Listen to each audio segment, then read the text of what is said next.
વડોદરા શહેરના ટીપી 13 ખાતે વસતા ખ્રિસ્તી કેથલિક સમાજના 15 વર્ષ પૂર્ણ થતાં ઉજવણી કરવામાં આવી। વડોદરા શહેરના ટીપી 13 ખાતે વસતા ક્રિશ્ચિયન કેથલિક સમાજના 15 વર્ષ પૂર્ણ થતાં આજરોજ ટીપી 13 ખાતે ભવ્ય ઉજવણી કરવામાં આવી હતી। સાથે જ ધર્મગુરુ સાથે ભવ્ય શોભાયાત્રાનું આયોજન કરવામાં આવ્યું હતું। અહીં અંદાજિત ટીપી 13 ખાતે 250થી વધારે કેથલિક પરિવારો અહીંયા વસવાટ કરે છે અને હંમેશા ક્યારેય પણ કોઈ પણ ઘરમાં કોઈ દુઃખનો પ્રસંગ થાય ત્યારે તમામ ભાઈઓ ભેગા થઈને મળીને સેવા પ્રવૃત્તિ કરે છે। તે સેવા પ્રવૃત્તિને 15 વર્ષ પૂર્ણ થતાં ટીપી 13 ખાતે વસતા કેથલિક સમાજના ભાઈઓ દ્વારા આજરોજ ભવ્ય મિલન સમારંભ રાખવામાં આવ્યો હતો, જેમાં ધર્મગુરુની સાથે સમાજના આગેવાનોએ મોટા ભાગે જોડાઈને ભવ્ય ઉજવણી રૂપે કાર્યક્રમ કરવામાં આવ્યો હતો। શું કાર્યક્રમનું આયોજન કરવામાં આવ્યું હતું? લગભગ અમને એવું સાંભળ્યું કે 15 વર્ષ પછી આવો કાર્યક્રમ ટીપી 13 ખાતે કેથોલિક સમાજનો મોટો કરવામાં આવ્યો છે। શું કહેશો? 15 વર્ષની સ્થાપના 2008માં ટીપી 13 પરિવારની સ્થાપના કરેલી। ટીપી 13 વિસ્તારમાં રહેતા જે છૂટાછવાયા પરિવારો હતા એ લોકોને એક થવાની સામાજિક સમરસતાની જરૂર હતી, જે સંદર્ભમાં અમે ટીપી 13 પરિવારની સ્થાપના કરેલી અને 15 વર્ષ પૂરા થયા 2024માં એના અનુસંધાનમાં આજનું ઉજવણીનું આયોજન કરવામાં આવ્યું છે। એમાં કયા પ્રકારની સેવા જે તમે?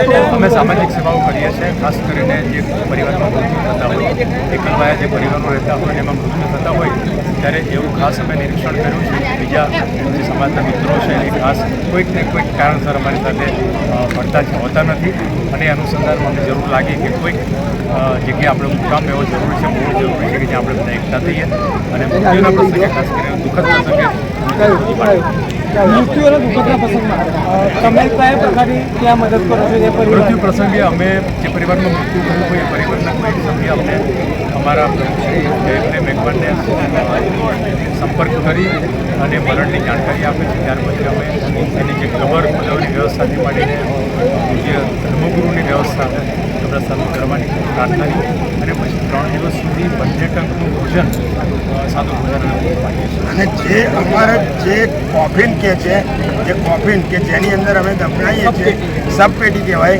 એ સબપેટી ફુલારની ચાદર, અમારામાં રિંગ હોય છે ગોળ અને ક્રોસ અને 6 ટંક જમવાનું અને સબવાહિની આ બધું અમે પ્રોવાઈડ કરીએ છીએ વગર પૈસે। એ અમે ક્યારે લાગ્યું? તમને એવું ક્યારે લાગ્યું કે આવી સેવા આપણા સમાજ માટે આટલી કરશે?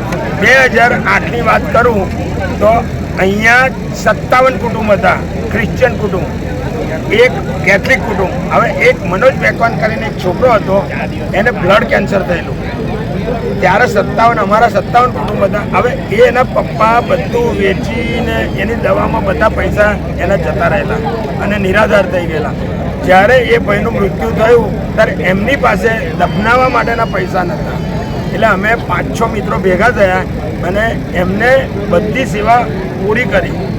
ત્યારે અમે એકલવાયા હતા, કોઈ સોસાયટીમાં એક ઘર, કોઈ ફ્લેટમાં એક ઘર, એટલે એવા હતા। એટલે ત્યારે અમને વિચાર આવ્યો કે આવું જ જો બધા ભેગા થઈને કરીએ તો પરિવાર બનાવીએ તો કોઈ ક્રિશ્ચિયન કુટુંબને તકલીફ ના થાય।